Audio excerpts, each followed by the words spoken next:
Assalamualaikum warahmatullahi wabarakatuh. Waalaikumsalam warahmatullahi wabarakatuh.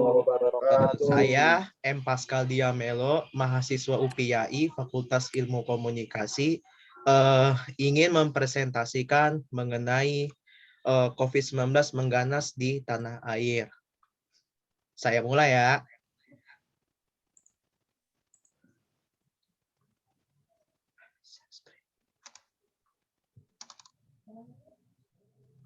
Udah bisa lihat semuanya?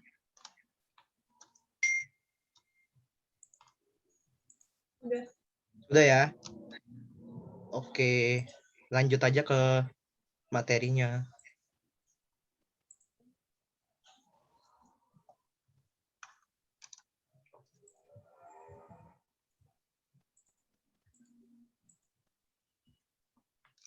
COVID-19 telah mengganas di tanah air tercinta kita. Beberapa belakangan ini, jumlah positif pun menjamur di mana-mana. Mayoritas berada di Pulau Jawa dan Bali. Yang menjadi pusat episentrumnya berada di kawasan Jabodetabek. Kasus secara keseluruhan sekitar 2,26 juta. Yang sembuh itu sekitar 1,92 juta. Yang meninggal dunia itu 60.027 jiwa.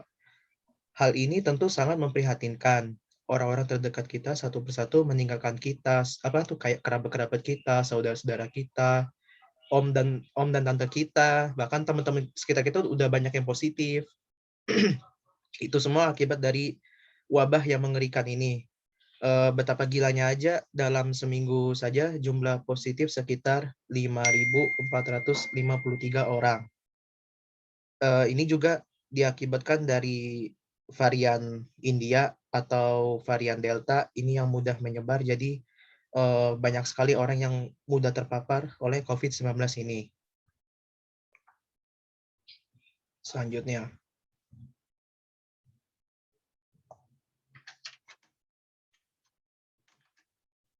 Mengapa hal ini bisa terjadi?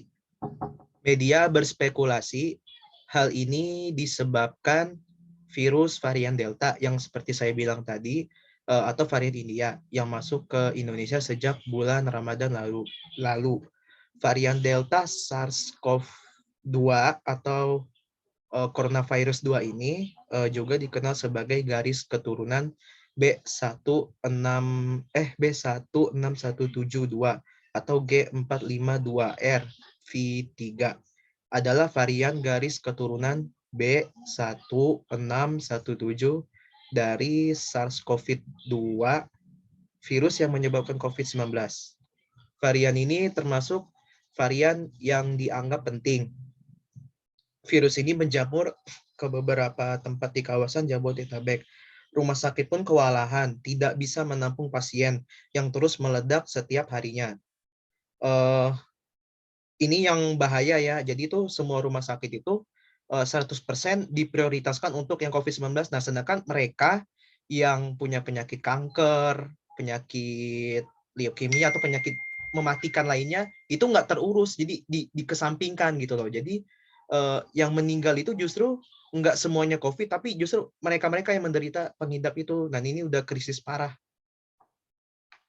Selanjutnya, ini seperti saya bilang tadi, tidak hanya rumah sakit, kuburan pun sudah sangat penuh, sudah hampir sedikit ketersediaan tanah untuk lahan kuburan dari pasien meninggal akibat wabah ini. Bahkan pasien-pasien penyakit di luar COVID-19 pun terbengkalai, tidak terurus fasilitas kesehatan seperti penyakit kanker, diabetes, dan lain-lain.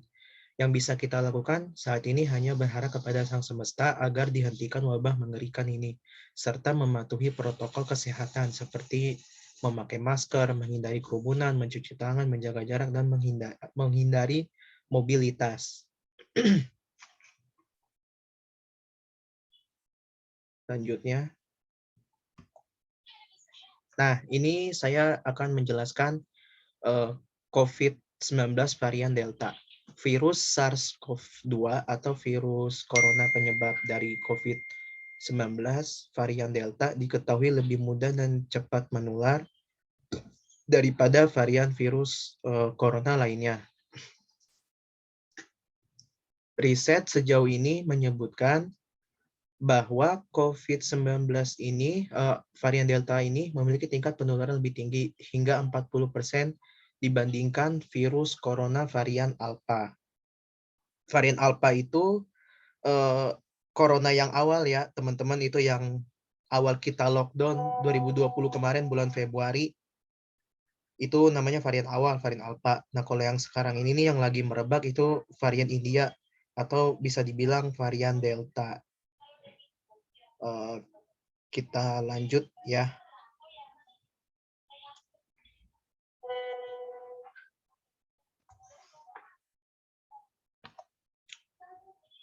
Varian virus corona B16.172. Nah, ini masih banyak yang awam. Berdasarkan pengalaman saya, orang-orang justru memisahkan antara varian corona yang ini nih, yang varian Delta, dengan B16.172. Nah, sejarahnya penamaan awal dari varian Delta itu sebenarnya B16.172. Kemudian dipermudah sama ilmuwan menjadi varian Delta agar lebih mudah diingat dan dipahami semua orang. Namun tetap saja orang-orang awam terhadap hal itu sehingga membedakan keduanya. Padahal sama aja. Kita lanjut. Pertama kali ini tuh ditemukan di India pada Oktober 2020. Penelitian terbaru mengungkapkan bahwa ini adalah varian paling menular yang memicu gelombang pandemi di berbagai negara. Sejauh ini, varian ini telah merebak sedikitnya di 62 negara, termasuk Indonesia saat ini yang sedang mewabah di Jawa dan Bali, yang pusat epicentrumnya di Jabodetabek, itu bukan diakibatkan varian corona yang awal, tapi diakibatkan dari varian Delta ini.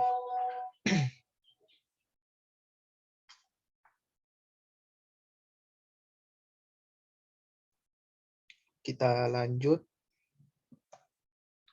Varian Delta di Indonesia. Varian Delta ini pertama kali ditemukan di Indonesia, berada di Kudus, Jawa Tengah. Karenanya Kudus menjadi salah satu kabupaten di Jawa Tengah yang terdeteksi sebagai zona merah penyebaran virus corona. Penularan varian baru tersebut disebabkan oleh banyaknya pekerja migran Indonesia yang pulang dan juga aktivitas di kawasan pelabuhan laut. Ini juga disampaikan oleh Menteri Kesehatan kita,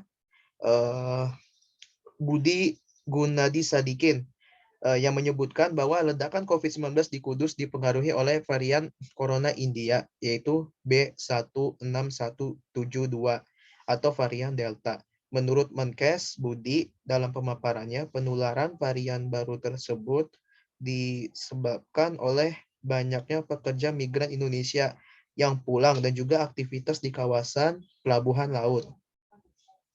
Pasalnya, kata Menkes Budi, banyak pekerja di Indonesia yang melakukan pengangkutan barang dari yang datang dan dari India. Sehingga varian dari India memang lebih beresiko masuk ke Indonesia. Nah, jadi varian Delta ini itu tuh meledak bukan karena kasus mudik Lebaran kemarin. Jadi Menteri Kesehatan kita sudah mengatakan bahwa varian Delta ini tuh akibat barang-barang yang datang dari India masuk ke Indonesia. Jadi nggak heran kalau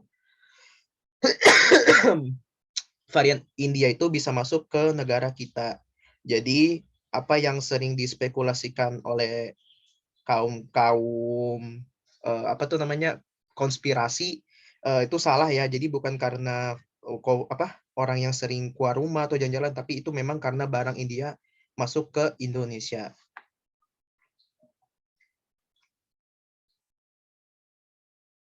Kita lanjut ke pencegahan dari COVID-19 ini, varian Delta. Yaitu seperti biasa yang sering diiklankan teman-teman, memakai masker, mencuci tangan, menghindari kerumunan, dan membatasi mobilitas. Ini tuh pencegahan secara eksternal ya teman-teman.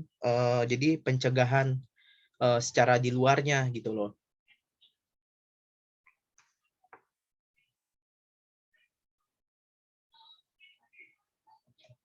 Lanjut, pencegahan COVID-19 varian Delta. Nah, ini internalnya berolahraga, memakan buah-buahan, mengkonsumsi suplemen vitamin C, tidur yang cukup, berjemur matahari pagi.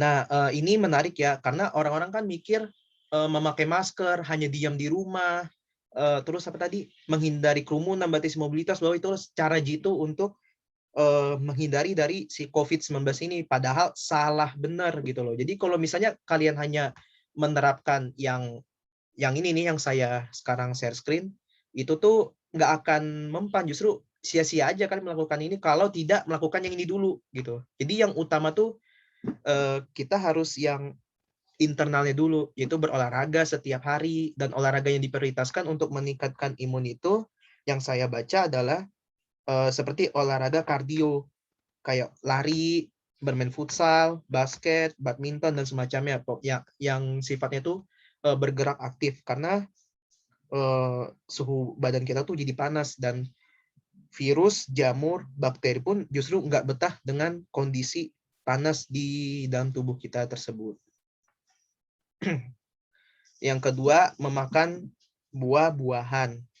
Nah, memakan buah-buahan ini yang disarankan oleh dokter waktu keluarga saya kena COVID, itu disarankan buah pepaya, karena vitamin C-nya tuh tinggi banget. Eh, Apapun kayak bakteri, jamur, ataupun benda asing lainnya yang masuk ke dalam tubuh, itu paling nggak suka dengan vitamin C. Jadi, cara kerja pepaya melawan virus adalah membawa virus tersebut melalui pup kita. Jadi, nggak heran kalau pepaya itu bikin kita pup terus setiap paginya, atau setiap hari. Yang ketiga, mengkonsumsi suplemen vitamin C. Yaitu kayak minum vitamin, dan biasanya sekarang nih orang-orang yang kena COVID itu nggak dikasih obat, karena memang nggak ada obat khusus untuk si COVID-nya. Melainkan dokter itu malah memberi pasien dengan suplemen vitamin C untuk mempercepat proses penyembuhannya. Begitu. Terus yang keempat, tidur yang cukup. Nah, ini nih buat teman-teman yang sering begadang itu pengaruh banget, karena imun tubuh tuh ngedrop karena kita keseringan begadang. Tidur kita nggak teratur gitu. Jadi minimal sekitar jam 10, 11, atau jam 12 itu sudah diharuskan tidur. Kemudian bangun pagi. Nih yang kelima, berjemur matahari pagi.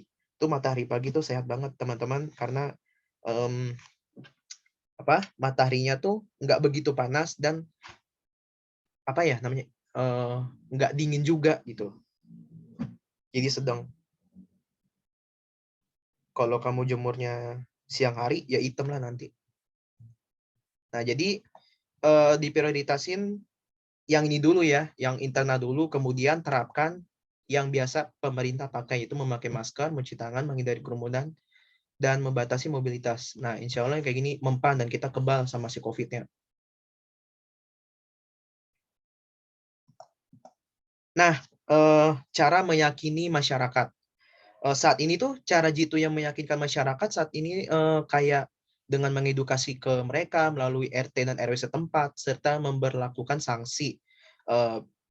Memberikan informasi saja itu belum cukup juga untuk mengubah perilaku masyarakat kita. Diperlukan alat dan juga teknik agar dapat dipahami oleh masyarakat, seperti memberi promosi kesehatan dan juga interaksi dalam kehidupan sehari-hari. Memberi sanksi itu supaya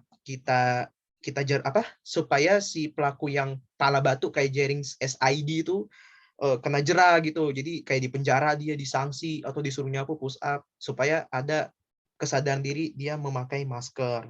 Sekiranya begitu.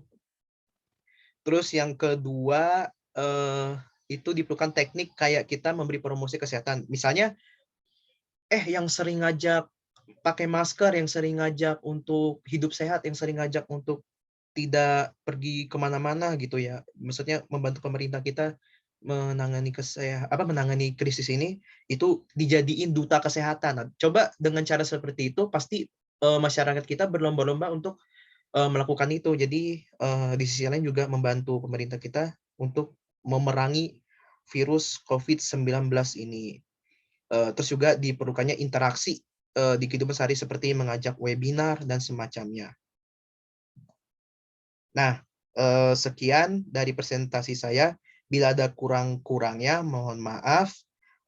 Saya Pascal Diamelo, mahasiswa PAI, mengucapkan terima kasih sudah hadir di presentasi saya. Assalamualaikum warahmatullahi wabarakatuh. Waalaikumsalam Waalaikumsalam warahmatullahi wabarakatuh. warahmatullahi wabarakatuh. Ini matinya gimana ya?